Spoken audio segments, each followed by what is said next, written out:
This assembly witnessed absurd theatrics in the morning from the Prime Minister of Pakistan, who once again glorified terrorism that is so central to their foreign policy. However, no degree of drama and no level of lies can conceal the facts. This is the very same Pakistan. রাষ্ট্রসংঘে পাকিস্তানকে নজিরবিহীন জবাব দিল ভারত।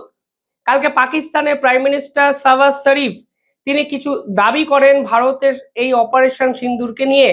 এমনকি তিনি দাবি করতে গিয়ে হিন্দুত্বকে টেনে আনেন।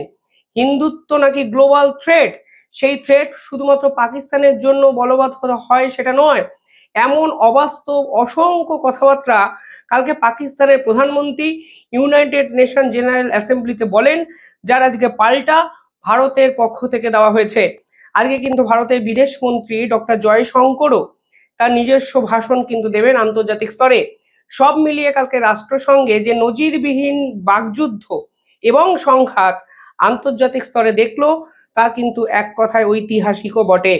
কি হলো পুরো রাষ্ট্রসংঘের সেশনে, ডিবেটে, আজকে আলোচনা করব সেই ভিডিওতে। ভিডিওটি শেষ অবধি দেখবেন এবং চ্যানেলটিকে ভালো লাগলে দ্য ইন্ডিপেন্ডেন্ট নেটওয়ার্ক এই চ্যানেলটিকে একটু সাবস্ক্রাইব করে পাশে থাকা বেল আইকনটি ক্লিক করে আমাদের পাশে থাকবেন। ইতিহাস থেকে বর্তমান, সময় থেকে সমাজ, দেশ থেকে বিদেশ, ইতিহাস শুধু বইতে নয়, দেখবেন ভিডিওতেও। এই নেটওয়ার্ক এখন অনেক বড়। আপনারা দেখছেন the independent network. Mr. President, a country long steeped in the tradition of deploying and exporting terrorism has no shame in advancing the most ludicrous narratives to that end. Let us recall that it sheltered Osama bin Laden for a decade, even while pretending to partner in the war against terrorism. Its ministers have just recently acknowledged that they have been operating terrorist camps for decades. It should come as no surprise that once again this duplicity continues, this time at the level of its Prime Minister. A picture speaks 1,000 words, and we saw many pictures of terrorists slain in Bahawalpur and Muridke terror complexes by Indian forces during Operation Sindoor. United nation general assembly শুরু হয় এবছর 9 September. দেখুন, প্রতি বছরের দ্বিতীয় সপ্তাহের মঙ্গলবার কিন্তু এই জেনারেল অ্যাসেম্বলি সেপ্টেম্বরে কিন্তু শুরু হয়। 9 সেপ্টেম্বর অ্যাসেম্বলি শুরু হলেও 23 থেকে 27 এই পার্টিকুলার সময়টাতে কিন্তু ডিবেটের জন্য রাখা হয় এবং নিয়ম অনুসারে কালকে পাকিস্তান প্রথমে বক্তৃতা দেয়। শাহবাজ শরীফ তিনি কিছু কথা বলেন এবং তিনি সরাসরি দাবি করেন ভারত নাকি অপারেশন সিন্দুরে পাকিস্তানের কাছে হেরে গেছে।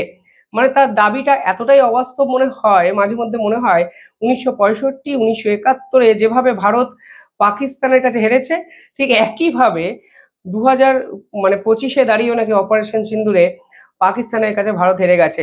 যাই হোক, জোকস অ্যাপার্ট, কালকে পাকিস্তান সরাসরি দাবি করে যে এই মুহূর্তে দাঁড়িয়ে ভারতকে নাকি হারিয়েছে পাকিস্তান এবং কেন হারিয়েছে সেই সমর্থনেও তিনি কথা বলেন এবং পাল্টা আজকে ভারতের পক্ষ থেকে বলা হয় এই ধরনের ড্রামা কোনোভাবেই সহ্য করা হবে না।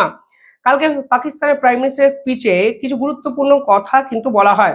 আন্তর্জাতিক স্তরে ভারতের সম্পর্কে যে ধারণা, সেই ধারণাটাকে 180 ডিগ্রি পরিবর্তন করতে চায় যে পাকিস্তান, তা কিন্তু স্পষ্ট হয়ে যায় এবং ইউনাইটেড নেশন জেনারেল অ্যাসেম্বলি ঠিক একদিন আগে ডোনাল্ড ট্রাম্পের সঙ্গে কিন্তু একটি মিটিং করেন পাকিস্তানের প্রধানমন্ত্রী এবং পাকিস্তানের ফিল্ড মার্শাল আসিম মুনির। ফলে সব মিলিয়ে এই পাকিস্তানের স্পিচ, যে স্পিচ আপনারা পুরোটা কিছুটা শুনলেই বুঝতে পারবেন এর পিছনে আমেরিকাও আছে, সেই স্পিচ কিন্তু ভারতের যে সামগ্রিক যে ভারত সম্পর্কে ধারণা, ইমেজ, সেটাকে কিন্তু কালিমালিপ্ত করার প্রয়াস ছাড়া আমার অন্তত কিছু মনে হয়নি। পাকিস্তানের পক্ষ থেকে দাবি করা হয় তারা নাকি ভারতের 7টি ফাইটার জেটকে ভূপতিত করেছে। কিছুদিন আগে তারা বলছিল 5টি। পাকিস্তানের বহু ক্রিকেটার এশিয়া কাপের সময় দেখলাম দেখাচ্ছে 6টি।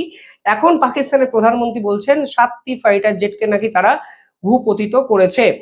প্রমাণ কোথায় তারা দেখাতে পারেননি, তারা বলে দিয়েছেন যে সোশ্যাল মিডিয়া দেখে নাও, তা আপনারা অনেকেই জানেন। পাশাপাশি যেটা ইন্টারেস্টিংলি ফ্যাক্ট, সেটা হলো রাষ্ট্রসংঘের মতো জায়গায় তারা বলছেন যে হিন্দুত্ব নাকি গ্লোবাল থ্রেট।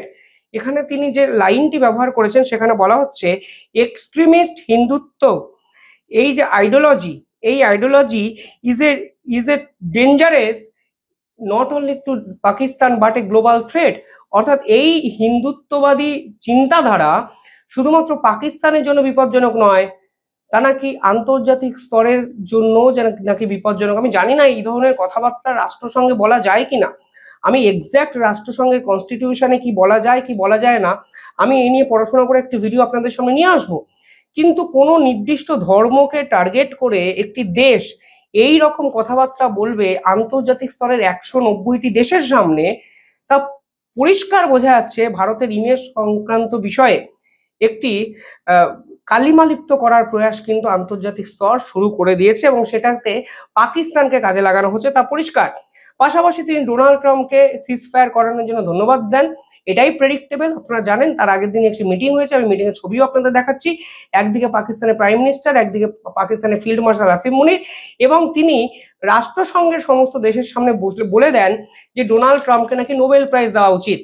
দেখুন এতটাও ঠিক ছিল, কিন্তু আমার মেন যে কনসার্ন তা হলো তারা অপারেশন সিন্দুরকে নিয়ে কি মিস ইনফরমেশন আন্তর্জাতিক স্তরে দেওয়ার চেষ্টা করছেন, কারণ তারপরেই তারা বলেন যে পাকিস্তানের সিভিলিয়ান ইনফ্রাস্ট্রাকচার নাকি টার্গেট করেছে ভারত। এবার দেখুন সিভিলিয়ান ইনফ্রাস্ট্রাকচার, ভারত যে 11টি মানে 9টি জঙ্গি ঘাঁটিকে এবং 11টি এয়ারবেসকে তছনছ করে দিয়েছে, তার মধ্যে কোনটা সিভিলিয়ান ইনফ্রাস্ট্রাকচার? আজকে পাকিস্তানের টেরোরিস্টরা জয়সে মোহাম্মদের মতো গ্রুপ তারা নিজেরা বলছে আমরা আমাদের ঘাঁটি ভাওয়ালপুর এবং মুরিদকে থেকে অন্য জায়গায় সরিয়ে নিতে বাধ্য হয়েছি ভারতের এই ব্রহ্মাস্ত্রের ফলে। সেখানে পাকিস্তান দাবি করছে এগুলো নাকি সিভিলিয়ান ইনফ্রাস্ট্রাকচার বিশ্বের সমস্ত দেশের সামনে। পরবর্তীকালে তারা বলছে ভারত নাকি ইন্দাস ওয়াটার ট্রিটি অর্থাৎ সিন্ধু জল চুক্তিকে স্থগিত করেছে, তা অ্যাক্ট অফ ওয়ার হিসাবে পাকিস্তান দেখছে। এমনকি আন্তর্জাতিক স্তরে এগিয়ে আসুক পাকিস্তানের ওয়াটার রাইট সেফগার্ড করার জন্য।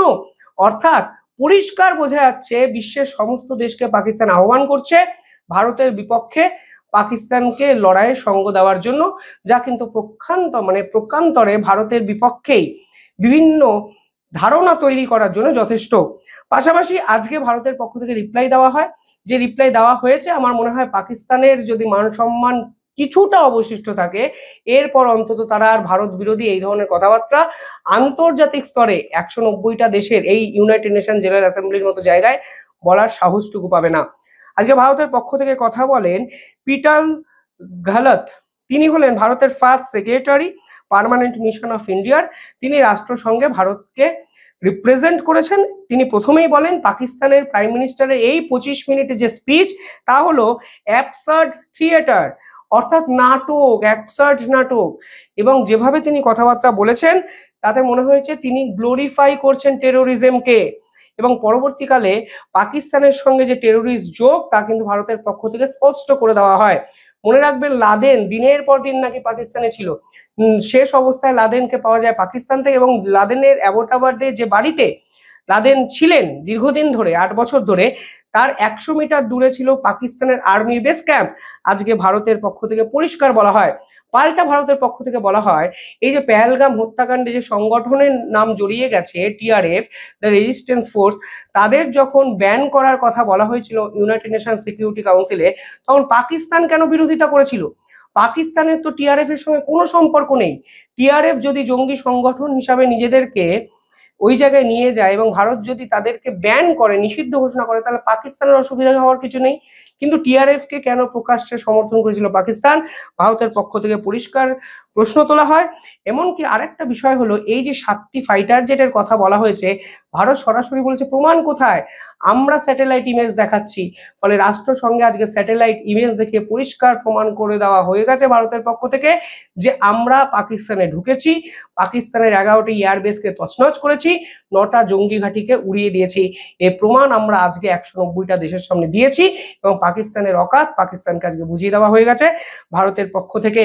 পাশাপাশি বলা হয়েছে পাকিস্তানের প্রাইম মিনিস্টার যদি মনে করে যে রানওয়েগুলো আমরা ডিস্ট্রয় করেছি এবং যে ধরনের হ্যাঙ্গার্স মানে ওদের যে হ্যাঙ্গার্স মানে যে ধরনের এয়ার স্ট্রাইক করার পর যে ধরনের এয়ারফিল্ড গুলোকে আমরা ধ্বংস করেছি, সেইগুলো যেরকম পুড়িয়ে যাওয়ার ছবিগুলো দেখে যদি মনে হয় তাদের জয় হয়েছে, তাহলে ভাই তারা তাদের খুশি নিয়ে থাকুক। ভারত দেখিয়ে দিয়েছে ভারত কি করেছে অপারেশন সিন্দুর পর্বে। অর্থাৎ পাকিস্তানকে সরাসরি ধুয়ে দেওয়া হয়েছে ভারতের পক্ষ থেকে এবং নজিরবিহীন এক সংঘাত, যা আসলে একটি ডিবেট, সেই বাকযুদ্ধের আসল চেহারা আজকে রাষ্ট্রসংঘ দেখলো, জানে কিন্তু আন্তর্জাতিক মহল রীতিমতো তোলপাড়। কমেন্টে জানাবেন আপনারা কিভাবে দেখছেন ভারতের এই উত্তর, আর কমেন্টের পাশাপাশি চ্যানেলটিকে একটু সাবস্ক্রাইব করে দেওয়ার অনুরোধটুকু আপনাদের সামনে রইল। ধন্যবাদ, ভালো থাকবেন, পুজোর সকলের ভালো কাটুক, সাবধানে থাকুন। আমি নিয়মিত ভিডিও নিয়ে আসার চেষ্টা করব পুজোতেও। আমার শারীরিক অসুস্থতার জন্য 1-2 দিন ভিডিও আনতে পারিনি, আমি চেষ্টা করব পুজোতে আপনাদের সামনে কারেন্ট আপডেটগুলো পৌঁছে দেওয়ার। পারলে দেখবেন সময় করে, দেখতে থাকুন দ্য ইন্ডিপেন্ডেন্ট নেটওয়ার্ক। ধন্যবাদ।